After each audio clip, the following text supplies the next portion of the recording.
Allahu Akbar.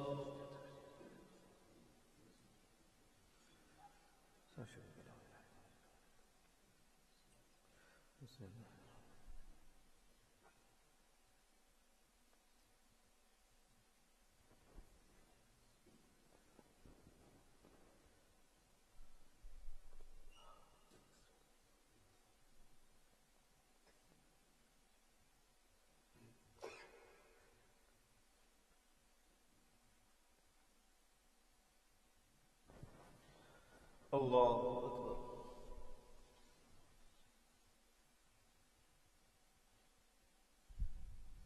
Sami Allahu liman hamidah.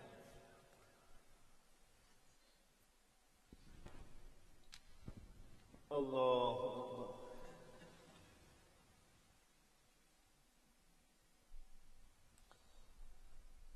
Allahu Akbar.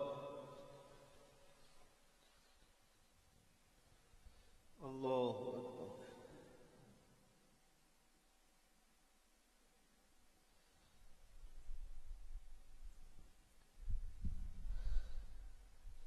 Allahu Akbar.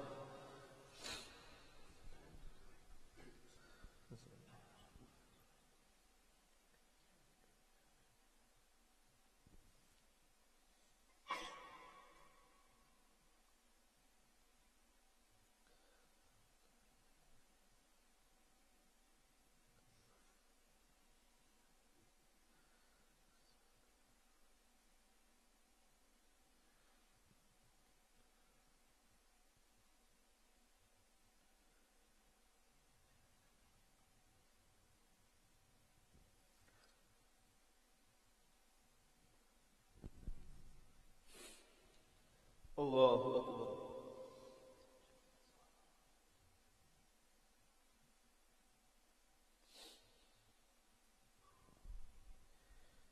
Sami Allahu liman hamidah.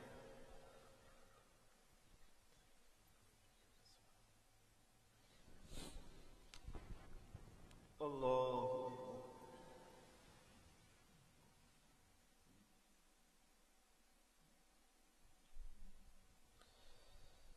Allahu Akbar.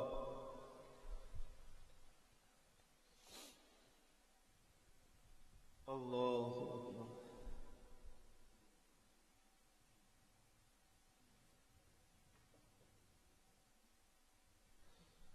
Allahu Akbar.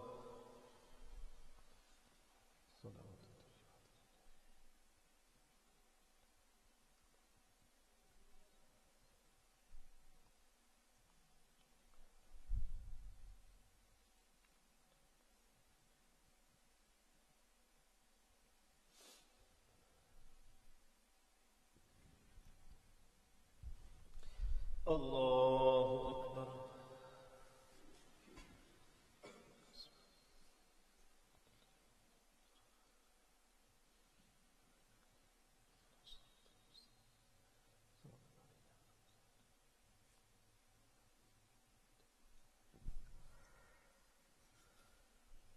Allahu Akbar.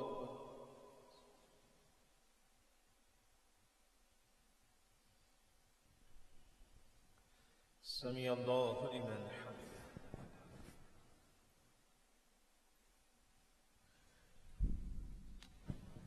Allahu Akbar.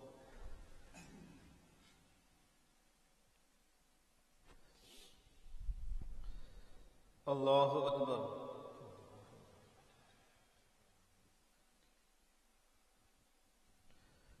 Allahu Akbar.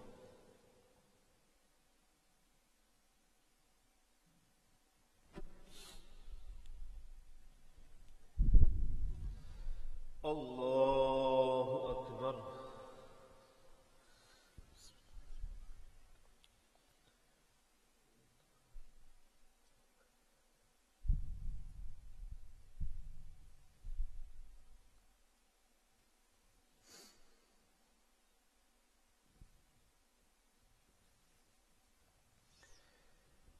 Allah.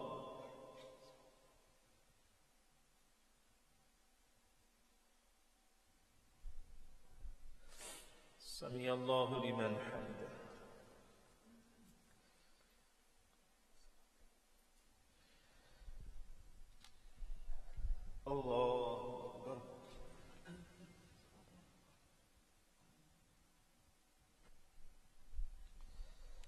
Allahu Akbar.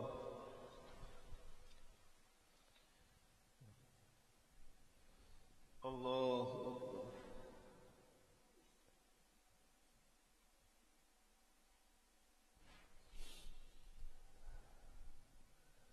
Allahu Akbar.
السلام عليكم ورحمة الله.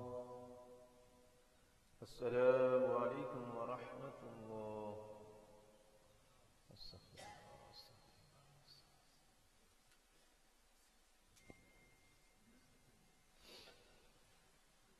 Inshallah, after the Mufti Adam's program will take place, all brothers are requested to participate and benefit from it.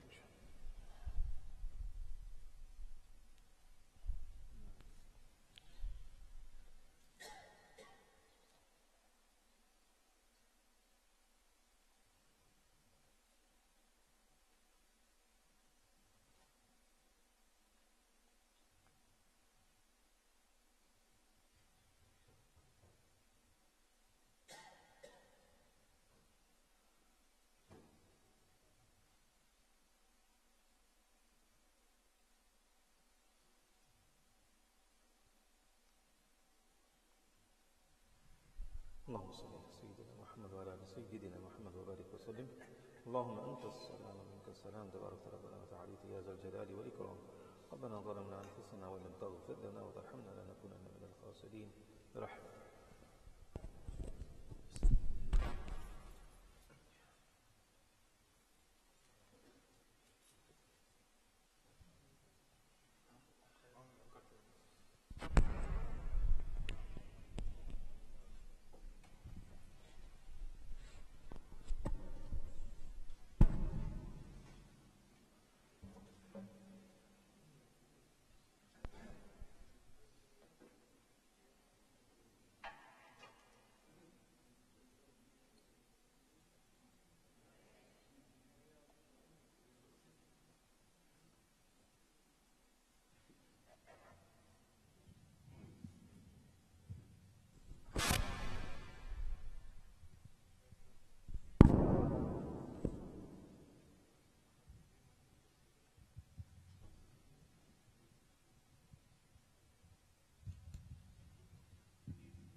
بسم الله الرحمن الرحيم. الحمد لله الحمد لله وكفى وسلام على عباده الذين اصطفى أما بعد فأعوذ بالله من الشيطان الرجيم بسم الله الرحمن الرحيم إن الله وملائكته يصلون على النبي يا أيها الذين آمنوا صلوا عليه وسلموا تسليما لسيدنا الشريف اللهم صل على سيدنا محمد وعلى آل سيدنا محمد كما صليت على إبراهيم وعلى آل إبراهيم إنك حميد مجيد اللهم بارك على سيدنا محمد وعلى آل سيدنا محمد كما باركت على إبراهيم وعلى آل إبراهيم إنك حميد مجيد.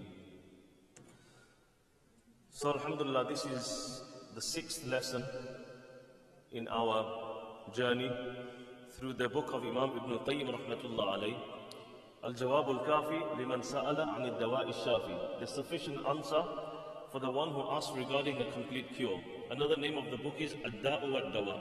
And the premise of this whole book is on the question asked by a person. Ibn al-Qayyim rahmatullah alayh was asked a question, what do the scholars say regarding a person who is stuck in a sin? The person knows that this sin is harmful for him in this world and the life hereafter. He's tried everything to get rid of that sin and give up that bad habit, but he just can't do it. It just becomes harder and harder and harder. What is the way out? So this was the question. In response to that, Imam Ibn al-Qayyim rahmatullah alayh started giving a response and it became a whole book. And this is the journey that we're going through. And we've said time and time again, this is as if he's showing us the psychology of sin. Why do people commit sins? How do sins come into our lives? It's not overnight a person becomes a habitual sinner. There's a whole process, and for us to understand that, it's necessary for every Muslim to understand and know how these things happen. So those of you who've missed the previous sessions, they're available on the Masjid YouTube channel. You can go there and you can follow, inshallah. This is the 6th lesson. And in the previous lesson, we've been discussing that this world, Ibn al-Qayyim rahmatullah alayh said, this world is a place of means, Darul Asbab. You've got sabab and you've got musabbab. You've got the cause and the effect. This is how the world works. There's a cause and there's an effect. So Darul Asbab. So everything we do has implications, has a consequence. And the primary way to bring good into our life is through obedience. And the primary way to bring evil into our lives is through disobedience. Now last session, which was after Fajr today, earlier today, we started speaking about the harmful effects of sins. And we covered 7 of them. Who can remind us what they were? There were 7 we spoke about. Number 1, Hirman al-Ilm, mashallah, very well remembered with the Arabic as well. So we've got some good students here, mashallah. Hirman al-Ilm, mashallah. And what does Hirman al-Ilm mean? Hirman al-Ilm in English, anybody? Okay, loss of knowledge, deprivation of knowledge. Knowledge, we're not talking about information, we're talking about true knowledge. And what did we say? What is knowledge? Knowledge is nur, it's light. Where do we find true knowledge? In the heart. Committing sins is a darkness. So if a person commits sins, a person will not have the true knowledge which is in the heart. For the eyes to see, you need light. In the dark, you can't see. Okay? That's what we call eyesight. When the heart sees, we call that insight. So we have eyesight, but we won't have insight if we don't have a life which is free from sin. Sins will happen, we're human beings, but we have to clean them with tawbah. And we'll only clean them from tawbah if we recognize them as a sin. And in the last session we also said that the most dangerous sins are the small sins, not the big ones. Because the big ones, people think, oh no, what have I done? And you end up doing tawbah, you end up putting money in sadaqah, you end up asking Allah for forgiveness. But the small ones, you think, oh, big deal, it's nothing big. So they are the ones that become more problematic. So something for people to be aware of. So that was number 1, Hirmanul Ilm. MashaAllah, very well remembered. Second harmful effect of committing sins, loss of rizq. Very good. In Arabic we'll call that Hirmanul Rizq. Okay, loss of rizq, deprivation of rizq. So it has a knock-on effect on your sustenance. If a person commits sins in the world, a hadith says that your sustenance depreciates, it goes down. You might not see it physically, but the barakah from it goes away. So this is the second harm of committing sins in the world. Number 3, wahsha. Very good. In English we called it estrangement. And between who? You and Allah. You start feeling awkward with Allah. You feel a distance from, you don't feel close to Him. You feel distant from Him. Almost as if you don't want to spend time with Allah alone. A lot of us are like that, unfortunately. That we can't do much alone. Like if we're alone and we're told to read some Quran, do some dhikr, pray some salah, we just can't do it. We can do it when we're with other people, but alone, we find it really hard. And this is an effect of sins, that you feel this estranged, you don't feel close to Allah. A person feels distant from Allah subhanahu wa ta'ala. May Allah protect us. And this is quite dangerous because Ibn al-Qayyim rahmatullah alayhi said that this then turns into the next one, which is, what's the next one? It's linked to this one. Estrangement from people. So one is wahsha from Allah. You start getting wahsha from people. You start feeling distant from people. And especially people of good, pious people, noble people, people who are regular and punctual with the deen, ulama, those people who are known to be righteous and good. You don't feel comfortable in their company. You don't like them kind of people. You feel a bit odd when you're around them. And that is the effect of committing sins. And this goes so far that a person starts feeling awkward even with his own wife. There's a lot of relationship issues going on at the moment. And there's absolutely nothing wrong. Allah's blessed them with everything. Overall, everything's fine. They've got kids, they've got a house, they've got a car, they've got good jobs, they've got good money coming in, they're going on holidays, they're doing everything that you'd expect the ideal couple to be doing. They're getting along just fine. But they're having major relationship issues, despite having no apparent reason. So Ibn al-Qayyim rahmatullah is saying one of the reasons is the individual sins a person commits. It comes and haunts you over here, that you start having relationship issues. One scholar said, whenever I commit a sin, I notice my vehicle starts playing up straight away. Those people reckon, we don't reckon, we can't even tell. Okay, we like do the worst kind of sins, and we think with Jibreel and Mikael, like our number is third after them. But they could pick it up straight away. One scholar says that every time I committed a sin, I saw the effect of it in the relationship with my wife, with my children started playing up and having tantrums, and also my vehicle. It just started playing up. Nothing wrong with it, just started playing up. I thought, oh, it's that sin that I committed. And the worst part of it is when a person starts feeling uncomfortable with themselves. You feel estrangement with yourself. You're not comfortable in your own skin. And a person starts feeling like really odd, even with their own self. And that's quite worrying when a person comes to that stage. May Allah protect us. So how many is that? So we said hirmanul ilm, deprivation of knowledge, deprivation of rizq, wahsha from Allah, estrangement from Allah, wahsha from the people. That's 4. We've got 3 more that we covered this morning. Who can tell us? We've just covered that. Okay, so committing sins weakens your heart and your body. Okay, so that was one of them. It weakens your heart and your body. So we understand weakening of the heart. Everybody knows if you commit sins, your heart's going to become weak. How does it weaken your body? So Ibn al-Qayyim rahmat, does anybody remember? I think it's like you should write this in gold and you should put this on your status, this particular line. I think it's really powerful. All of his lines are powerful.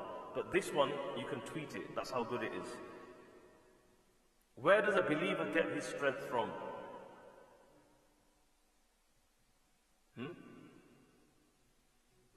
From the heart. The believer's strength comes from the heart.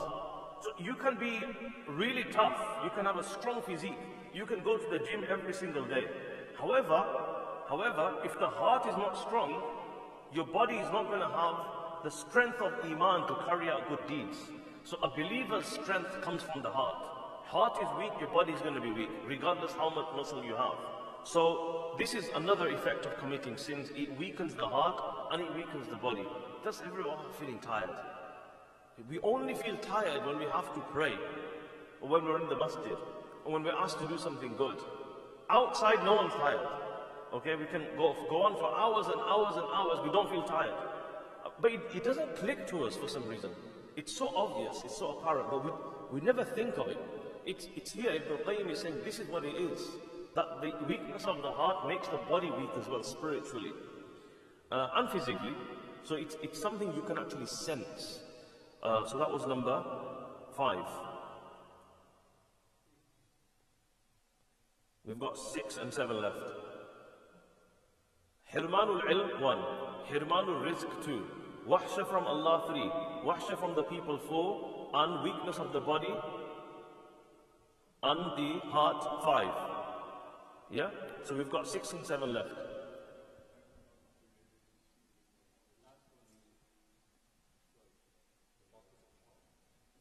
Darkness, yes. Dhulma, darkness on the heart. And Ibn al-Qayyim rahmatullah alayhi says, just like the eyes perceive, experience darkness, you see darkness, the heart actually feels darkness, where it doesn't then allow you to see the way. So this kind of darkness comes on, and it starts on the heart. So committing sins, the heart becomes dark. Remember we said a black dot appears, and then another one appears. If you do tawbah, it's clean. But if not, it carries on happening until the entire heart becomes dark with sins. Then what happens, that darkness, dhulma, transfers then to a person's eyes. And then it transfers to a person's face. And then people can actually sense that darkness as well, and you can as well. It comes to a stage where it's a literal physical experience. And the last one? No? Unless you don't have your notes today? Yeah? Anybody? What was the last one that we did? Number 7 or number 6, whichever one way you want to see it, is your tasks becoming difficult, and whenever you try to do something, the door is always closed in front of you. So you've got either one of two things. Either you really struggle to get through doing things and completing tasks, or you can't do them at all. It's like you try and do it, but the door is just closed on you. So this is also a harmful effect of committing sins.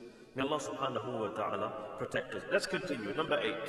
Now remember them, because in Fajr I'll be asking you inshallah. So number 8.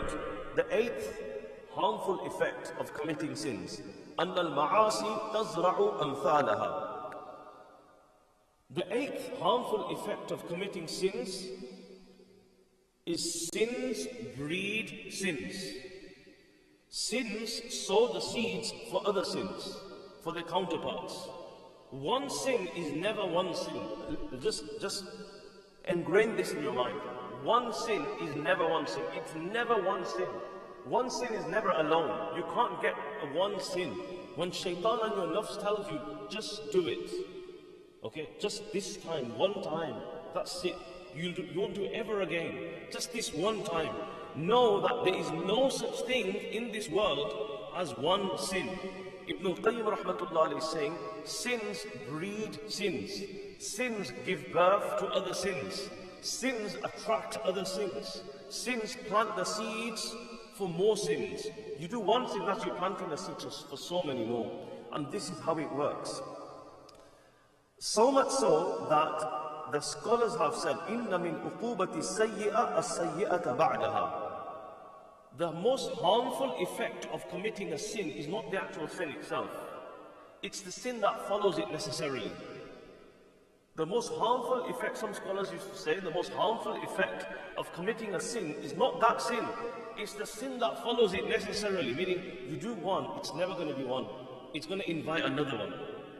And he's saying, وَإِنَّ مِنْ ثَوَابِ الْحَسَنَةِ الْحَسَنَ بَعْدَهَا. The greatest benefit of doing a good deed is not that good deed itself. It's the good deed that follows it necessarily. You do one, the greatest benefit of doing a good deed is it will invite another good deed. فَالْعَبْدُ إِذَا عَمِلَ حَسَنَةً قَالَتْ أُخْرَى إِلَى جَانِبِهَا اِعْمَلْنِ أَيْضًا. This is beautiful. He says that when a person does a good deed, the good deed that's next to it keeps saying to you, me too, me too, me too, do me as well. This is how it works. When you do a good deed, the good deed that's next to it or similar to it, it calls out to you and says, me too, why don't you do me as well? So you think, okay, I'll do that one as well. When you do that one, the deed next to it says, me too, and you do it. And then, وَحَلُمَّ جَرَّ, and this series continues. A person carry, some people you just see them like going for it. This is how it works. You think, I can't even read one page. And some people just like, they're just going for it. Khatam after khatam, and they're not really strong. They're not more clever than I am. They don't have more time than I am. But what is it? This is how it is. When you do one thing, okay, and you get into it, then what happens? The next one says, do me as well. And you go, and it carries on. And then this becomes a habit. We speak about addiction. Coming back to the original question, the problem here is the addiction to sin. So you can use it the other way as well. The process is exactly the same for good deeds as well. You can get addicted and hooked on to good deeds. Right? You can get hooked on, like you get hooked on to drugs, like you get hooked on to bad habits. Okay? You can get hooked on to good deeds, but you just can't, you're not satisfied without doing it. So this is how it works. And then this person's profit really increases. That you went out to just read one page of the Quran, and you've ended up doing another 10 good deeds along with that. And on the contrary, wal ma'asi, he says, is exactly the same. When a person commits a sin, the sin that's next to it says, me too, me too. And then you think, oh, let me just do this one as well. And then the one next to you says, do me as well. And this is what happens. And then this series continues until a person then becomes a habitual sinner, and this becomes deeply rooted. Ibn al-Qayyim rahmatullah alayhi says that the sin becomes deeply rooted, so much so that it becomes your identity. In the beginning, when a person commits sins, okay, it's a one-off thing. It's a one-off thing. But if you keep doing it, it becomes a habit. And when you're persistent on a habit, that becomes your identity. It becomes who you are. Normally, we don't define ourselves with our past. We say, don't let your past define you. Okay? You've had a past, it's fine, you've moved on.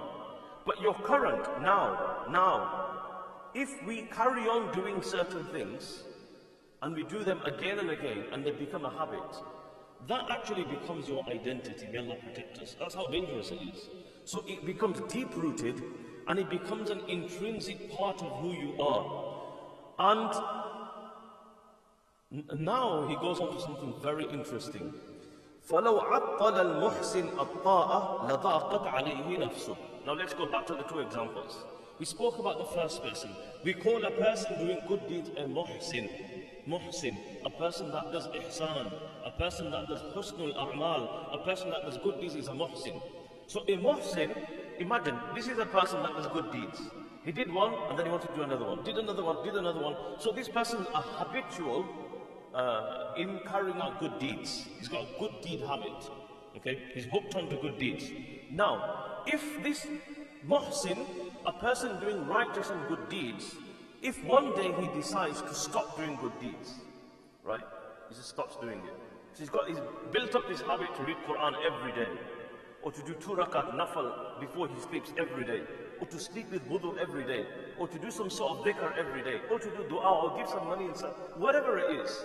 If a person's habitual in doing good deeds, and one day he decides to stop doing it, the Imam Ibn al-Qayyim rahmatullah alayhi says, لَضَاقَتْ عَلَيْهِ نَفْسُهُ. He'll feel really uncomfortable. Do you know when you've not had your coffee or tea in the morning? Yeah? Seems there's no coffee and tea drinkers. No? Speaking to the wrong crowd.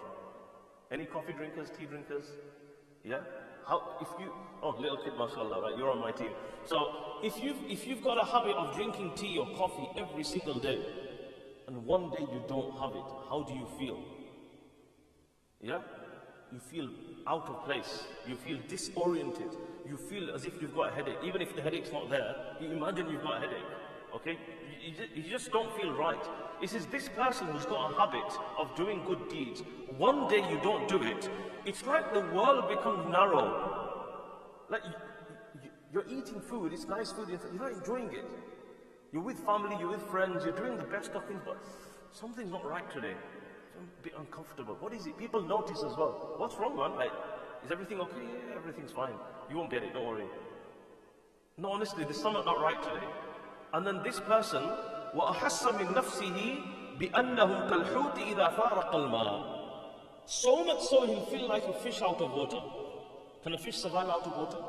It's just some essential missing. Essential is missing. What's the essential? For a human being, it's oxygen. For a fish, it's water. For a muhsin, it's the good deeds.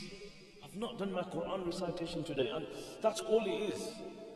Until he doesn't go and do it. And he might, halfway through like a gathering as well, halfway through a meetup with friends, just give me 2 minutes, I'm coming. Run to the car, pull out his phone, read 1 page of the Quran, and come back, it'll be fine. So, you know what, I'm alright, don't worry, I just need to go and see to something. And this is a muhsin, this is good deeds, this is what good deeds does to you. فَتَسْكُنُ نَفْسَهُ وَتَقِرُّ عَيْنُهُ. His nafs feels content now, his coolness of the eyes. I feel much better now.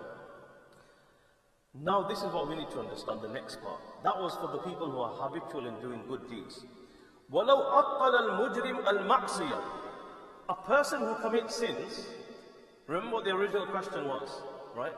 A person that commits sins, if he decides one day that I'm not going to commit the sin, the bad habit that I have, okay? Whether it's listening to haram, looking at something haram, dealing in haram, whatever it is, the guy thinks that today I'm not going to do this. Instead, وَأَقْبَلَ عَلَى الطَّاعَةِ. Instead, today I'm going to read Quran. Okay? I'm going to go to the lecture. Today I'm going to go and sit with the pious people. I'm going to go out for 3 days in Jamaat, for example.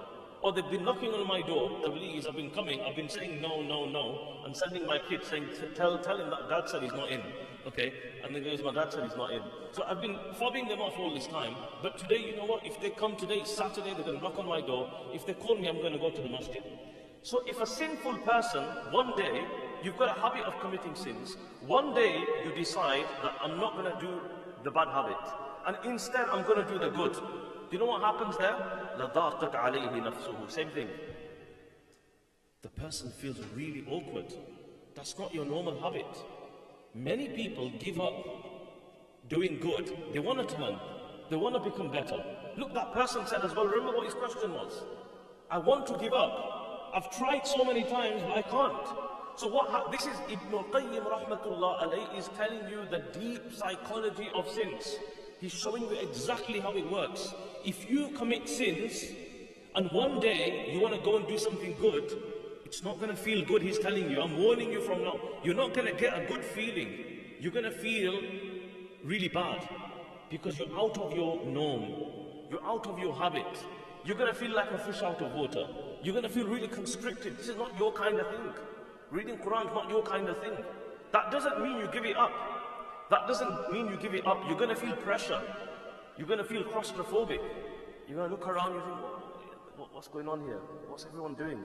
Okay? And this is why the scholars say, as Muslims, we don't worship our feelings. A lot of people get it wrong here, and especially in Ramadan. In Ramadan, you get a buzz.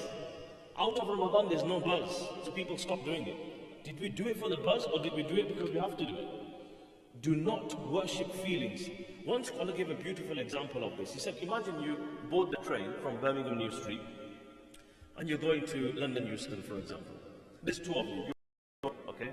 So you've boarded onto London New Street, you've gone onto the train, doors have shut, and you're going now. Now your friend has got the window seat. You've got the aisle seat. Right? So you're sitting right next to each other. What's your destination? What's the destination? Okay? London Euston. Your destination is the same.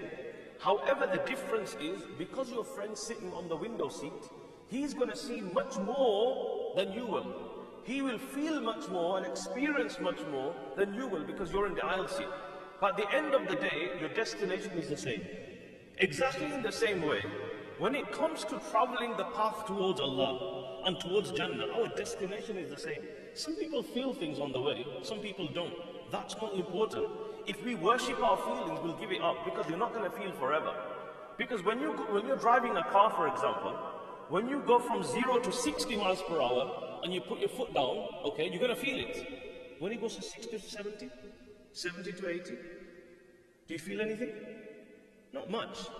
And this is exactly what happens. When you come out from the darkness into the light, you get that buzz. When a person comes into Islam, when a person leaves committing sins and comes first, initially it's wow. It's all a buzz. Everything feels like a buzz. You feel like a new person, a newborn person. you can experience that sweetness, you're enjoying it and everything. And then what happens when it becomes normal, that buzz goes away.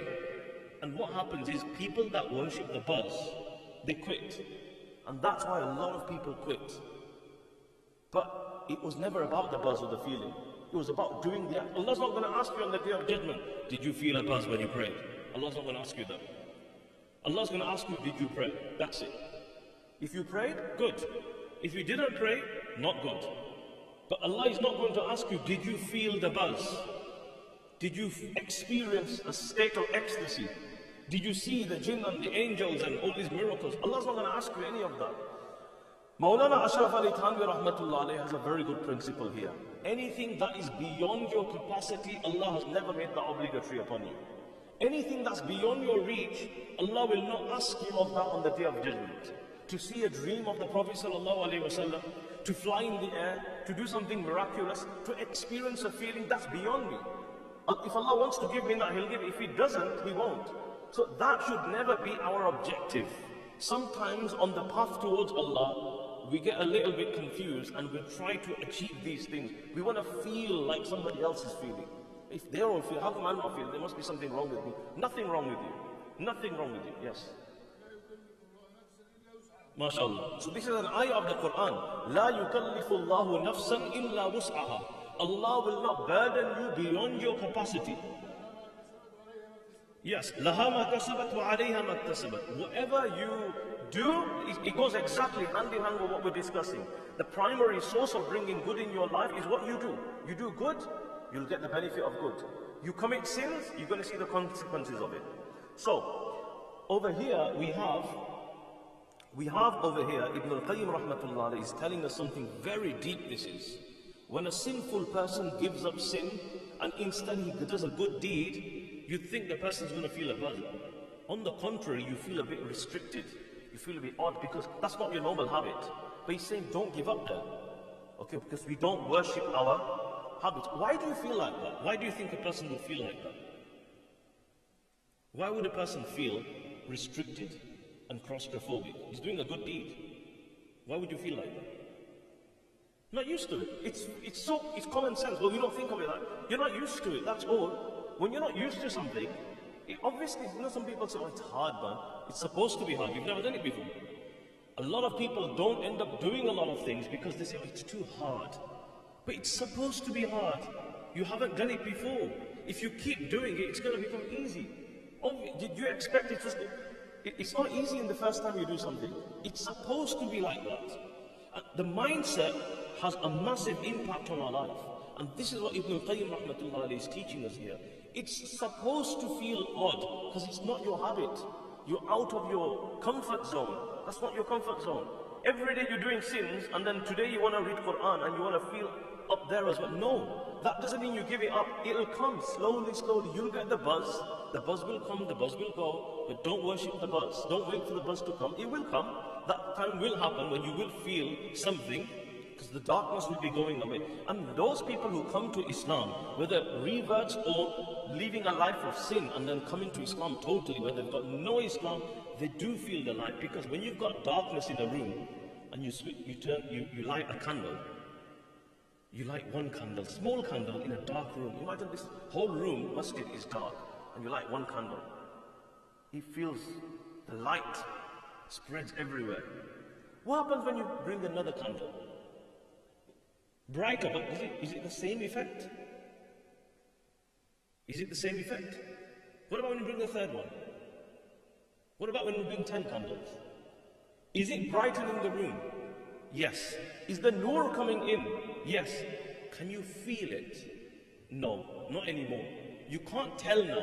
It's happening. So when you're doing good deeds, when you go from 80 to 90 miles per hour, you can't tell anymore. When you're on a plane and it takes off, everyone can tell. Okay? You're holding on to your seat. Okay?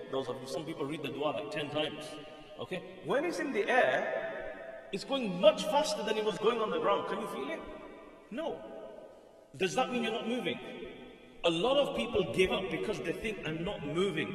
I'm not making progress. I'm not achieving. Of course you are. Every good deed has got so many benefits. And similarly, if you're committing sins, last session we spoke about this, persons committing sins, nothing wrong has happened to me. I'm still okay. I can see, I can hear. Okay, I've got nice food. I've still got my clothes, I've got my house. Oh, it should be okay. Allah's probably really happy with me because nothing's happened. No, no, no. If you do something wrong, remember the scholar who said, Ibn Sirin rahmatullah alayhi said that he fell into debt and the debt became overwhelming. And he realized straight away that 40 years ago, he committed a sin and he saw the effect of it after 40 years. So these people recognize these things. So, al-ma'siyah min ghayri laddatin yajiduha. So what happens now? This is where he's really driving this point home. Remember what the question was? A person's committing a sin, he knows it's wrong, he's tried to quit it so many times, he just can't quit it. What's the way out? Ibn al-Qayyim rahmatullah alayhi says, when a sinful person tries to quit and does a good deed, what happens? You feel restricted because you're not used to it. Then he says, until this person goes back to committing sins. حتى إن كثيرا من الفساق ليواقع المعصية من غير لذة يجدها. Until a time comes when so many sinful people, what they do is they go and commit sins again. They're not committing the sin because they're not even getting any pleasure out of it. They're not enjoying it anymore. But they're doing it because of the habit. Just like there's no pull. The sin is not even inviting them anymore. The sin is not even enjoyable anymore. But a person carries on doing it. Why? Because you normalized it so much, it's become intrinsically part of you. So when you don't do it, you don't get enjoyment out of it. You do it because you don't want to feel the withdrawal symptoms. That's the right word. Yeah? Just take the example of a smoker. A person who's into drugs, a person who's drinking, a person who's into gambling. All of these, they're all very similar. They're addictions, okay? A time comes when people don't get the buzz out of it. Ask people that smoke, they'll tell you. Like in the beginning when they were teens, at school, high school for example, or whenever they started, okay, sneaking, behind the shelter, going around the corner with the mates and stuff and having a drag or two. At that time it was a buzz, you actually felt something. 20 years later, you're still having a full box, you're not really enjoying it. There's no buzz. You know it's harmful for you. You've got sicknesses, you've got illnesses, you've got kids now, you don't want them to be harmed as well. But you're not doing it for the buzz. You're doing it because you don't want to face the withdrawal symptoms. Because in your head, in your mind, if I don't have it, I'm going to feel bloated. If I don't have it, how am I going to digest my food? If I don't have it, okay, I'm going to get a headache. So people carry on committing sins because they don't want to face the trouble and the harm, not because of the, I don't call it benefit, not because of the pleasure. And Mufti Shafi Sahib Rahmatullah Alayhi has got a kitab, in Urdu it's called Gunahe Be Lazzat.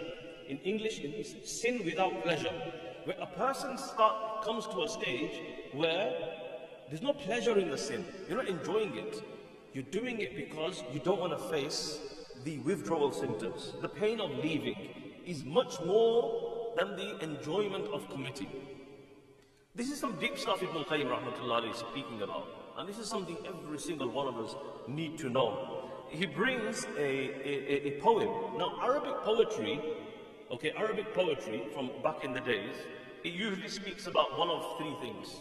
Alcohol, okay, horses, or women. These are the three things normally that Arabic poetry speaks about.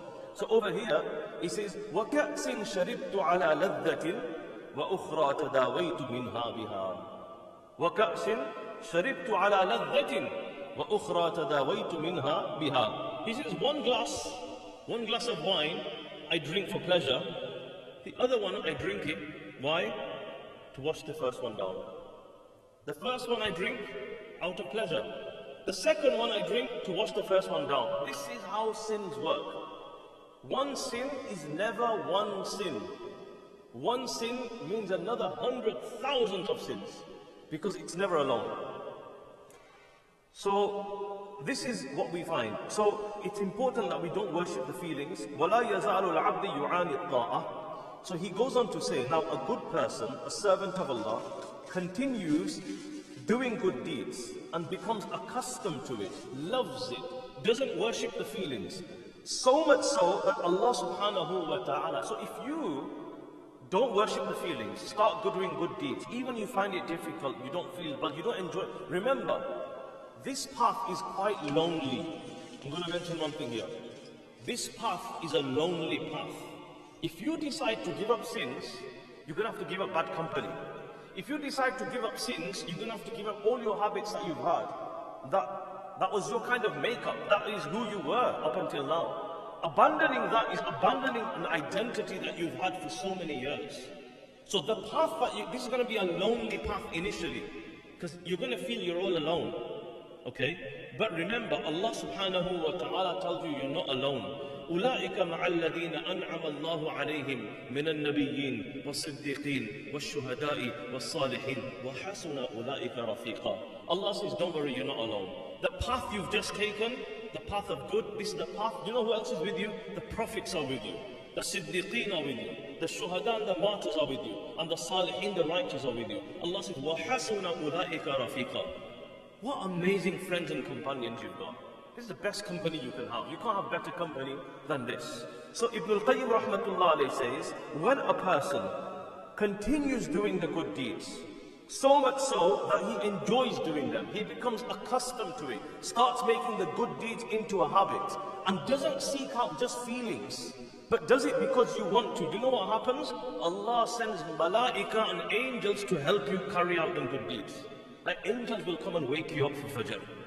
Angels will tell you and inspire you, read the Quran, it's your Quran time. The angel will come, and this every single person has an angel with them and a shaitan with them. Everyone, we learn from the hadith. You have an angel with you and you have a shaitan with you. So that angel will become stronger because you've listened to his advice. The more good you do, your good side will push you more. So the angel will wake you up for Fajr. The angel will encourage you to speak the truth. The angel will help you, will guide you, will keep you away from sins. He says, on the contrary, if a person commits sins and commits more sins and carries on committing sins, what happens? A person loves the sin. A person becomes accustomed to the sin. Sin becomes your identity. So much so, you have a qareen. Quran tells us every single person has a qareen, a shaitan with you. That shaitan overpowers you then. Then the shaitan, when it's time for Fajr, what does he do? The hadith says, he urinates in your ear, physically. This is not some example or some metaphor. This is a physical experience. Okay? Shaitan urinates in the ear so that you don't hear the adhan. You don't hear anyone that wakes you. You don't hear any sound at that time. Bala shaitanu fi udhuni. Quran, the hadith says very clearly. Whoever doesn't wake up for Fajr because shaitan has urinated in your ear. He ties the 3 knots on the back of your head and tells you, Alayka laylun taweel. You've got a long night ahead of you. Sleep like a bride. Sleep like the bride sleeps on the first night. Okay, sleep, go to sleep. You've got a long night. And he keeps tapping you. You know how you tap a baby and you pat the baby to sleep? This is what shaitan does. Go to sleep, go to sleep. Yes, and then when you wake up in the morning, okay, because there's no wudu, there's no fajr, there's no dhikr of Allah, those knots remain. And those knots are actually, like the brother said, they are the wasawis of shaitan. That stays with you for the rest of the day. You feel groggy. In the morning, the hadith says you wake up very lazy, lethargic. You've had a full night's sleep, but you're still tired. And you don't have a good day. So this is what Ibn al-Qayyim rahmatullah alayh is mentioning. That was what number was that? Number 8. So what was it, number 8? Sins plant the seeds for other sins. Sins breed sins. Sins invite other sins. That was the 8th harmful effect of committing sins. Number 9. The 9th harmful effect of committing sin. And Ibn al-Qayyim says, وَهُوَ مِنْ أَخْوَفِهَا. He says, this is the one I fear the most. I fear this one the most. أَنَّهَا تُضْعِفُ الْقَلْبِ عَنْ إِرَادَتِهِ. Slowly, the heart loses the desire for good. When a person keeps committing sins, he says the 9th harmful effect of committing sins is slowly, the heart loses the desire to carry out good deeds. And the desire for committing sins is increased. So then what happens as a result of that? A person's intention for tawbah becomes very weak. and as if next to nothing. Slowly, slowly, the intention of tawbah is taken out of the heart altogether. So there's no dream of making tawbah. There's no idea of making tawbah. So this is what happens. And he's saying, this is the one I'm worried about the most. So he's telling the student who asked the question, how do I quit committing sins? He says, this is the harm I fear the most. That it weakens your intention to do good deeds. At one time you wanted to do good deeds. But sins, what it does, it makes your heart so weak that you no longer want to do good deeds. Instead, you want to do more sins. You want to carry out sins. And altogether, the intention of tawbah comes out. فَلَوْ مَاتَ نِصْفُهُ لَمَا تَابَ إِلَى اللَّهِ. Ibn al-Qayyim says, even if you are half dead, meaning even if you get some kind of illness, you know you're not going to live for long, or you become old, you know, you say you've got one foot in the grave, tawbah karo, like, you know, why are you acting like this now? Some people, some youngsters, they talk to the elders like this. You got one foot in the grave, and you're still behaving like this. So he says, even if you're half dead, you've got some kind of sickness, illness, you've just had an accident, may Allah protect us all, or something really bad's happened, or you've come to the end of your life, you're half dead, he says, even then a person still won't make tawbah. Why? Because committing sins again and again and again weakens your resolve to make repentance. And it makes you so weak that you will then do superficial istighfar. This is again very deep. Ibn al-Qayyim says such people on the tongue, they will keep saying, astaghfirullah, astaghfirullah, astaghfirullah. He said that will be superficial. Real forgiveness, you have to make tawbah, you have to cry to Allah. A person will think, I'm doing so much istighfar every day. I'm doing the sin, I'm saying astaghfirullah, astaghfirullah as well at the same time. That's what happens. This is super, he says this is called tawbatul kadhabeen bil lisan. This is fake tawbah with the tongue. You don't mean it. If you meant it, you would cry and you repent and you make sincere tawbah and you cry to Allah. Don't worry about if it happens again. This is shaitan. Shaitan tells you, you're going to do the sin tomorrow anyway. Does shaitan tell us this sometimes?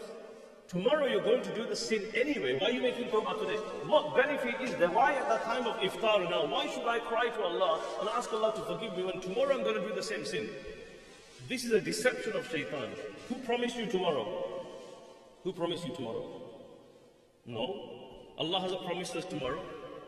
Shaitan is promising you tomorrow. Do we listen to the promise of shaitan? This is procrastination. This is where shaitan brings us to tomorrow. We haven't been promised tomorrow. Tomorrow we'll see. If I'm around tomorrow, this is how we work with the nafs and shaitan. You tell the shaitan, listen bro, I am here today, I'm going to make tawbah now. If I'm alive tomorrow and do the sin, I'm going to do tawbah again tomorrow. But don't try and deceive me. Don't try and deceive me. I'm alive now, I'll make tawbah now. If tomorrow comes and I do the sin again, then I'll make tawbah again and Allah will forgive me. So this is how the shaitan works. He tries to deceive a person. And so he says, فَلَوْ مَاتَ نِصْفُهُ لَمَا تَابَ إِلَى اللَّهِ. And the person keeps committing sins, superficial istighfar, he's saying astaghfirullah, astaghfirullah. And what he's doing, Ibn al-Qayyim, he's planning his next sin already. He's saying astaghfirullah, but thinking about the next sin a person will commit. May Allah protect us. He says, وَهَذَا مِنْ أَعْظَمِ الْأَمْرَادِ وَأَقْرَبِهَا إِلَى الْهَلَاكِ. This is the worst kind of spiritual sickness you can experience, and this will totally destroy a person. May Allah protect us. May Allah keep us on the straight path. May Allah subhanahu wa ta'ala help us against this. We'll do one more very quickly, number 10. وَمِنْهَا أَنَّهُ يَنْصَلِخُ مِنَ الْقَلْبِ إِسْتِخْبَاهُهَا. The 10th harmful effect of committing sins is the hatred of sins is taken away from the heart. You don't think it bad anymore. When you did it the first time, you thought a mountain fell on you. Oh no, how did I do such a thing? You went and made tawbah. You cried, you put money in the Sadaqah box. Why is the Masjid Sadaqah box so full? Okay? People put money in when they do big sins. But when you keep committing a big sin, it's not big anymore. You don't put Sadaqah anymore. Because in your eyes, what happens, the harmful effect of sins is the ugliness of the sin is taken away. It doesn't look ugly anymore. So much so that you actually start enjoying it. It looks good to you. You get a buzz out of it. And you normalize the sin. You take pride in it. A person starts taking pride in the sin, it becomes a habit. And then he doesn't, even if people see him doing it, he thinks, who cares? Who cares? It's fine. Remember, Islam is a communal religion. Islam is a communal religion. We worship Allah in community. We live in communities. We come together in communities. There's no idea of Islam of being, and at the moment there is this push and drive towards individualism. Like, who cares what anyone says? I'm myself. Who are you to judge me? You hear this a lot. Who are you to judge me? Some of us might say this as well. Who are you to judge me? It's a very wrong statement. Very wrong statement. Yeah, we shouldn't be judgmental, but I cannot have this attitude. Who are you to judge me? Islam is a communal religion. We live in a community, and we are expected to live to a certain standard. If people around you have a certain moral standard, and if I am dropping in those standards, I should expect people should correct me. Like when you're driving your car and you have the lane discipline. A lot of us switch it off, don't we? Yeah? Who has lane discipline in the car? You're driving in the lane. If you go a little bit off, it starts beeping. It's annoying, isn't it? Yeah? And you can actually switch it off. You guys like looking at me as if you've never heard of this before. Yeah? You know what I'm saying? No? You probably don't drive, that's why. Yeah? The guys who drive will know and understand what I'm saying. That alert that comes on there, it's quite annoying. And you've got an option to actually switch it off. And a lot of people do switch it off. Right? Because it's annoying, because you don't want to be straightened. You don't want anyone to keep telling you, right, you're out of line, you're out of line. But this is, Islam is a communal religion. People don't like to be told, but that is it. If we become individualists, we're just going to end up going on the wrong path. Islam is all about you live in a community amongst people who have the same moral standards and values as you. If you start dropping from those values and start adopting other values, you should expect people to bring it up to your attention and tell you. Just like the lane discipline does in your car, you're going out of line. And that helps you to come back on track. And then you have a level of shame. This is called justified shame. You get some shame that's not good. Okay, shaming somebody, it's not good. But you've got a certain level of shame which is called justified shame. And that is in a community where people share the same moral values. When you drop from those values, people are going to highlight it to you. They're going to bring it to your attention. And this is something we need to be mindful of. So this shame is very helpful. So to say only Allah can judge me, who are you to judge me? Only Allah can judge me. Very dangerous statement. Very, very dangerous. And a lot of people are now getting into this. Because they don't want anyone to tell them anything. Who are you to tell me? No, we're not telling you. Don't we share the same moral standards? Don't we follow the same rules? If you're dropping from the rules, I'm going to let you know that you're going off track over here. It's my duty. But we don't want anyone to tell us. So much so then what will happen is you will drop those values and start adopting other values. Yeah, and then you'll want to associate with people that don't share the same values as you. Very dangerous. That's when people are going through an identity crisis. People are leaving Islam. People are leaving the religion because they feel it's very claustrophobic. A lot of people in the masjid, they feel like there's too much lane discipline here. So some people don't come to the masjid at all. But man, we need to have a balance. You can't start pinpointing everything to everybody. But there needs to be a level of social shame. That if I do something, because when you come to a stage where you feel, I can carry on doing bad, I can come out publicly and say that I'm not a male anymore, and I don't care what people say. If it comes to that stage, you've dropped in your moral standards. You don't have the same moral values as the rest of the community. And the Prophet ﷺ has said, from the previous prophets, one of the teachings we heard, when you don't have shame, when you no longer have any shame, do what you want. Do what you want. Because you don't have any shame anymore. Shame is very helpful. Shame is very helpful in staying on the straight path. So Ibn al-Qayyim rahmatullah alayhi is saying that this is something. When a person continues committing sin, what happens is a person normalizes sin. I end with mentioning a hadith of the Prophet sallallahu alayhi wasallam. The Prophet sallallahu alayhi wasallam says, "Kullu ummati mu'afan illa al-mujahirin." On the day of judgment, Allah will forgive my whole ummah except for one category of people. They are called al-mujahirin. So the Sahaba said, "O Prophet of Allah, who are the mujahirin? Who are those people?" And the Prophet ﷺ said, they are those people who commit sins in secret, in the dead of the night. But then the following morning, they start telling everyone about their sins. They put it on Facebook, on Snapchat, they show everybody. Do you know what I did last night? You know what, you missed out, Last night was sick, we did this and we got up to this. So he says, Allah covered your sin, Allah covered your sin, Allah hid that from the people, but you went out and start displaying it to the people. Allah says on the day of judgment, such people are not going to be forgiven. Now, why do you think their punishment is so severe? You know why? Because they're normalizing sin. They want to create a culture where sin is normalized. And that's what's happening now. People, we're seeing around us where it's being normalized. You shouldn't say anything. You should just act as if it's normal. It's okay. It's okay. It's not okay. It's not okay. It's a sin and it has a detrimental effect. And they're breaking down the moral value of society by publicizing sins and making those things which were private into something, in bringing it into the public domain. May Allah subhanahu wa ta'ala give us the tawfiq. May Allah subhanahu wa ta'ala help us to abstain from a life of sin. May Allah subhanahu wa ta'ala give us the ability to understand the pathways to do good and the pathways to sin and avoid them. Next session inshallah will be tomorrow morning after Salatul Fajr. Salatul Fajr is at 5:05 tomorrow morning as well. Jazakumullah khairah. Please, this time is very, very valuable. If we can come forward, fill in the gaps. Also the bottles that you have, please take them home with you. Use the water, take the bottles home with you. If you come across a bin, once you've used it, throw it into the bin. If there's still water in there, please use the water, don't throw the water away. Fill in the gaps with the space for people coming afterwards, inshallah, and engage in dua. This is time to make dua. Duas are definitely accepted. Everybody should engage in dua. Jazakumullah khairan.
Allahu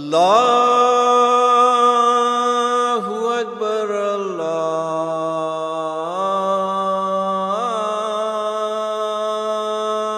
Akbar,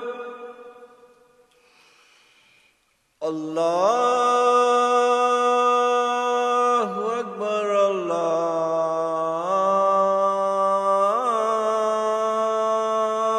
Akbar. Ashhadu an la ilaha illallah.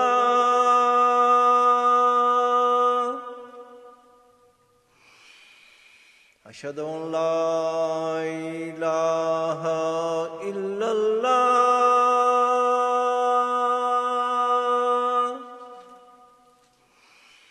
Ashhadu anna Muhammadar Rasulullah.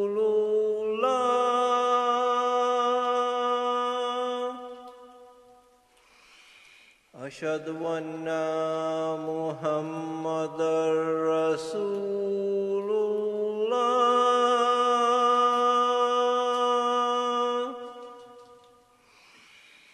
Hayya 'alas salah.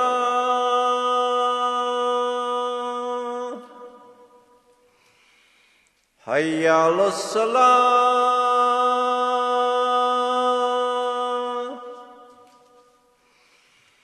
Hayya 'alal falah.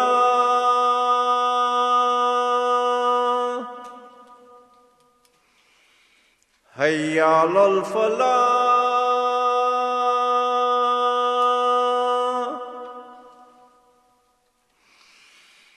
Allahu Akbar, Allahu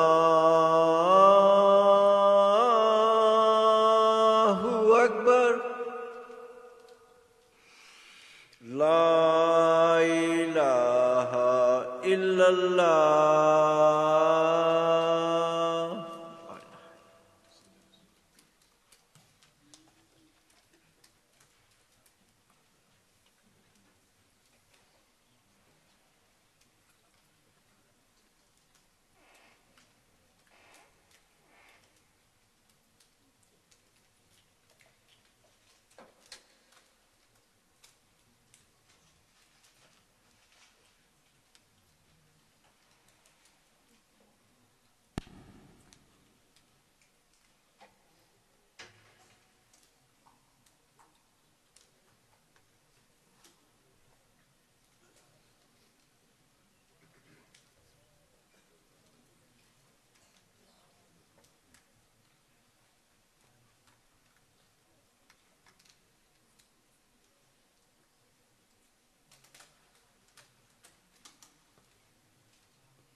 قد قامت الصلاة قد قامت الصلاة الله أكبر الله أكبر لا إله إلا الله الله أكبر.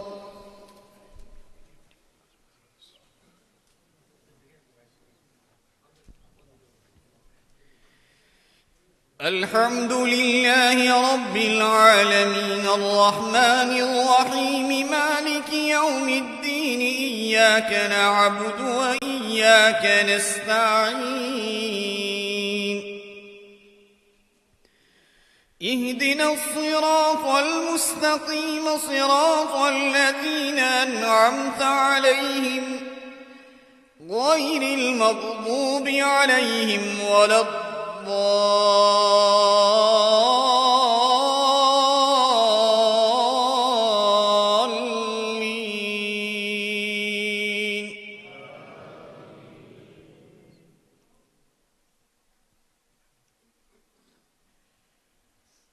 والعصر إن الإنسان لفي خسر إلا الذين آمنوا وعملوا الصالحات وتواصوا بالحق وتواصوا بالصبر. الله أكبر.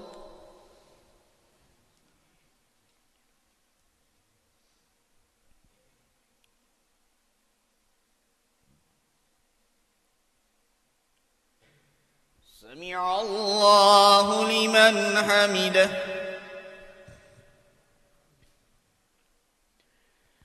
الله أكبر.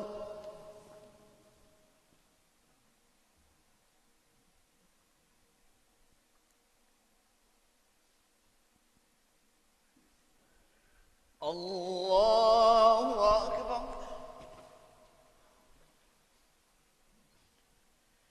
الله أكبر.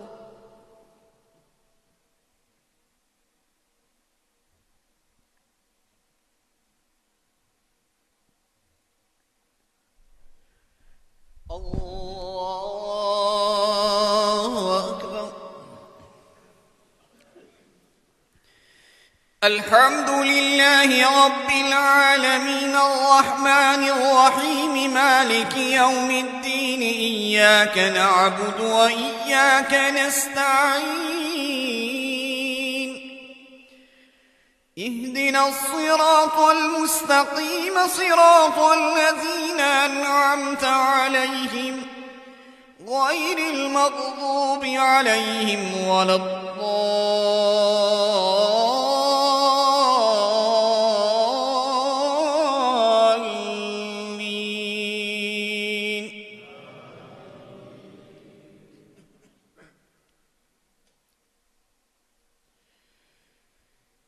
إنا أعطيناك الكوثر فصل لربك وانحر إن شانئك هو الأبتر.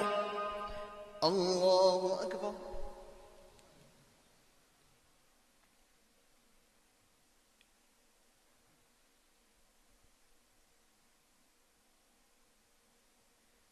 سمع الله لمن حمده.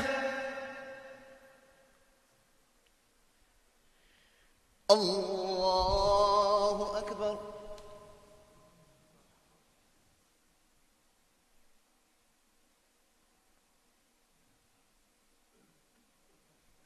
الله أكبر. الله أكبر.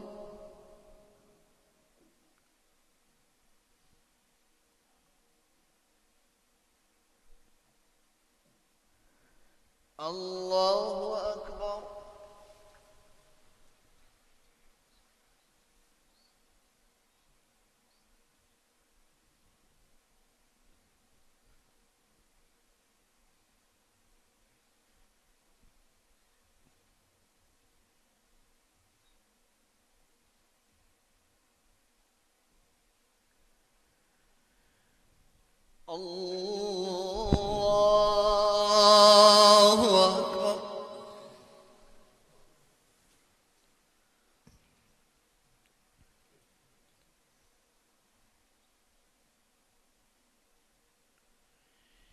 الله أكبر.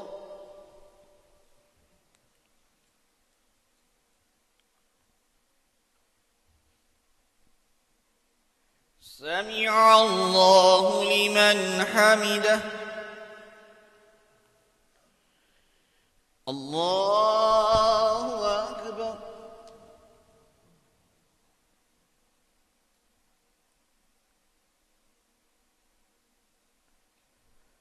الله أكبر الله أكبر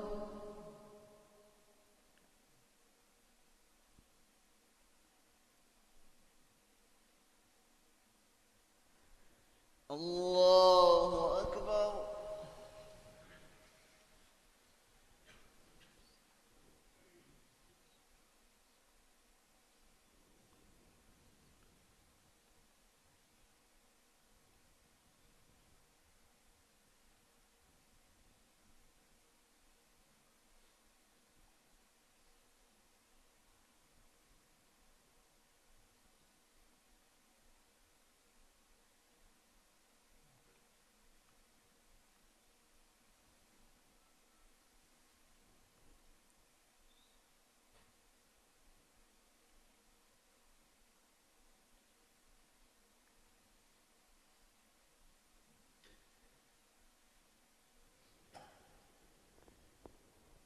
السلام عليكم ورحمة الله السلام عليكم ورحمة الله